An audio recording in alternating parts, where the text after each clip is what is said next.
All right, so welcome to another episode of Biography of a Hmong Man. And I apologize that I've been gone for the month of September. I just got like a lot of things on my mind, and a lot of people that I knew, or people that of the people that I knew passed away, and it's just been a very sad time.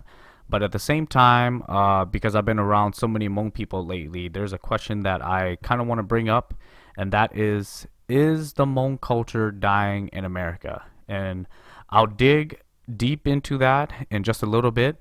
And if you have, any more questions about the Hmong culture or any comments that you want to put in, please message me or leave it on my YouTube or just Facebook me. And I really appreciate that and kind of dig more into this. But before we get started into this topic, just a quick shout out to Quest Athletics and Nutrition, some of the best products and lifting equipment that you can get on the market. Personally, my favorite product by Quest Nutrition is Hardcore. Obviously, they offer a lot of other things, so please go check out Quest Athletics and Nutrition. Um, and just quick note, this is not Quest Nutrition, the bar. We are the original Quest Nutrition. Quest Bar just kind of stole the name. So make sure you don't get that mixed up. And another thing, Team Roar, if you're interested in powerlifting or just lifting or any fitness goals, please hit Team Roar up. Ask for Josh Roar or James Vang, and let's get started on what we could do to get you to help you reach your goals. Now, back to the question. Is the Hmong culture dying in America? And one of the things that a lot of OGs keep asking me is, they're very sad that, Hmong people, especially like the younger generation, even some people around my age, 30 and younger, some people, Hmong people don't even know how to speak Hmong anymore. People don't do the old ways. They don't like to help out the OGs. And sometimes during these parties and meetings and funerals and celebrations, a lot of the older parents and stuff like that feels very sad and upset about why the culture itself is dying in America. And I just find that kind of funny because I find it that it's not necessarily the Hmong culture that's dying.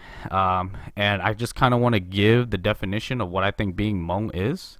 And if you're a Hmong person with Hmong DNA that came from Southeast Asia, kind of in the mountains, and you don't identify yourself as Chinese, Vietnamese, Laos, or anything like that, then technically you're Hmong, regardless if you speak Hmong, do the culture, if you're straight, gay, a woman, a man, transgender, half black, half white, half Hispanic, doesn't necessarily matter. If you have Hmong blood running through you, to me, you are Hmong regardless of if anybody else has anything to say. And I believe that the definition of a lot of older folks nowadays feel like if you can't speak Hmong, if you don't marry a Hmong woman, if you don't help out with the Hmong family structure, the Hmongkatis or the Hmong brothers and women, if you don't cook and clean and be submissive to your husbands, and you don't do these things within the culture, then technically you're not Hmong anymore, right? And wouldn't you find that funny that the people that want the culture to grow the most happen to be the people that is destroying the culture? So I kind of want to dig in a little bit into what is considered family. You would assume, like in the Hmong culture, we are a very tribal race, or we are run by a clan system, and it's respected that there's about 18 clans, 18 main clans in the Hmong culture. There might be a little bit more here and there that don't get mentioned quite a bit.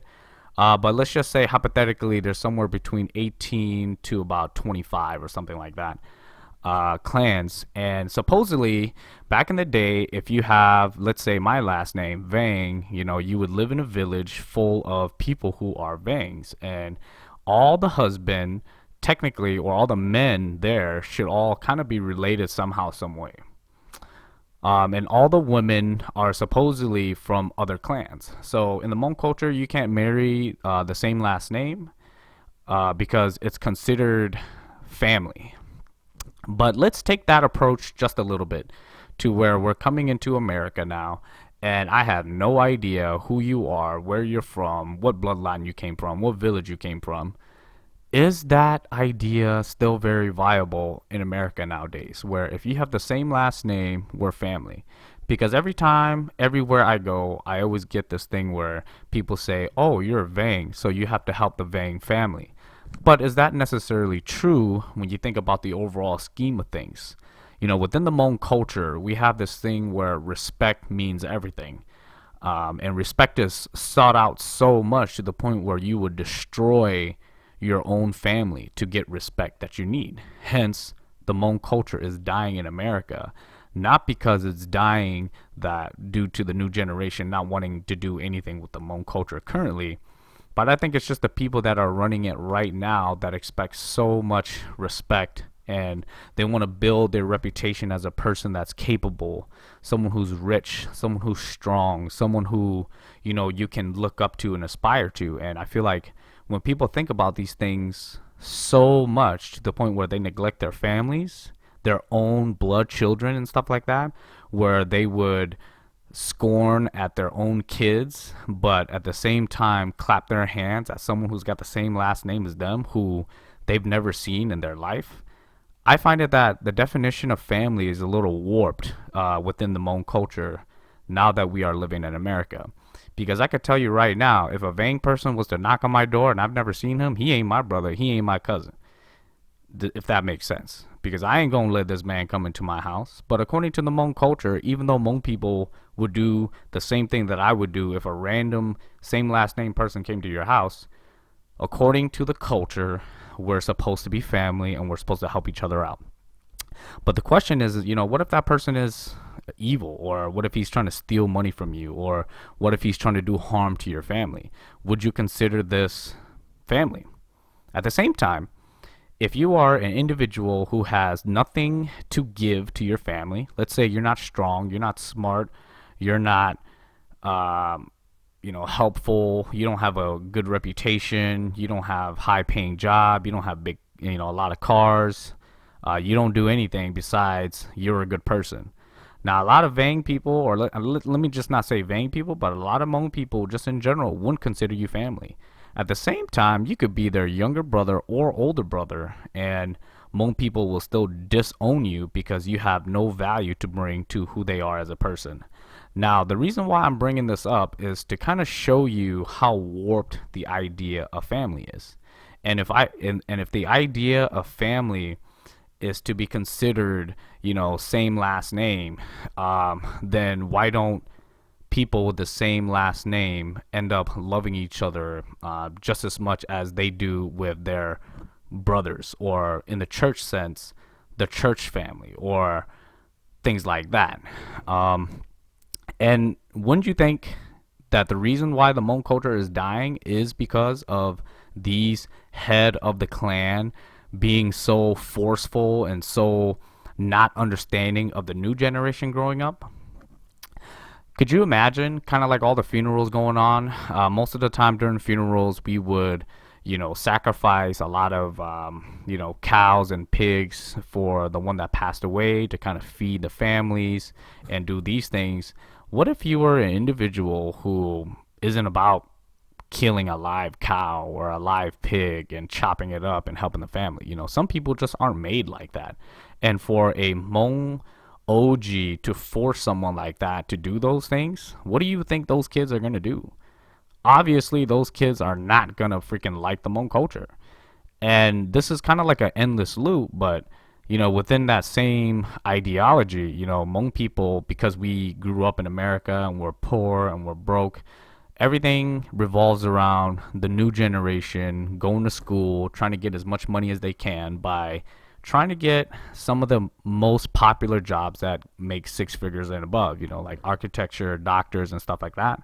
So things like what I do, video gamers or break dancers or powerlifters, everything that we do is looked down upon. So there's a separation in ideology, there's a separation in the way that we look at our lives. And then at the same time, you force me to do things that I don't want to do. You force me to kill a cow when I'm not a killer. You force me to drink this beer when I gotta drive to my brother's home. And if I don't drink your beer, I'm disrespecting you to the point where you're gonna disown me, even though we have the same last name. It's even gotten to the point where my own brothers and some of my own uncles would say that they disown me because of the way that they look at me, because of how unsuccessful I am in terms of getting money, having a wife, having kids, helping out the Vang brothers or these things. And it kind of just makes you think like, maybe the reason why the Hmong culture is dying is not because the Hmong culture is dying, but it's because of the people who run it. And I want you to let that sink in. The people who are running the Hmong culture, who wants the culture to grow, are the same people who's killing the Hmong culture.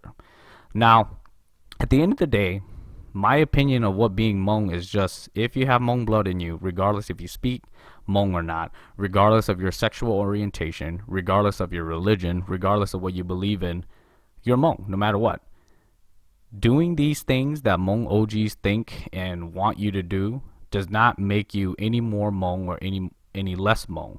And I just find that kind of sad that, during 2020, we're still kind of going over these things where we're trying to figure out what makes a Hmong person, what makes this correct and what makes that correct.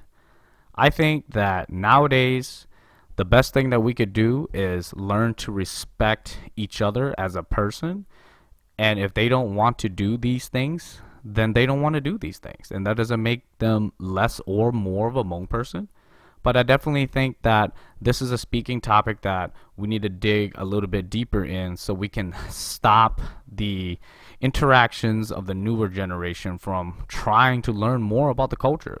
There's beautiful things about the Hmong culture that has nothing to do with being forced married, has nothing to do with taking advantage of Hmong people when their families are dying, with funerals and life insurance and these things. We shouldn't be so focused on trying to uphold all of these values that all these Hmong people can't really hold up, and yet at the same time we push it on our kids so much to the point where you got folks, rest in peace, but you got folks who are like lesbians killing themselves because their family doesn't accept them. You got some of these other young Hmong kids who don't know who they are because they want to become a video gamer or they want to become an artist, and their parents don't want them to do that to the point where they end up killing themselves and they're only 16, 17 years old.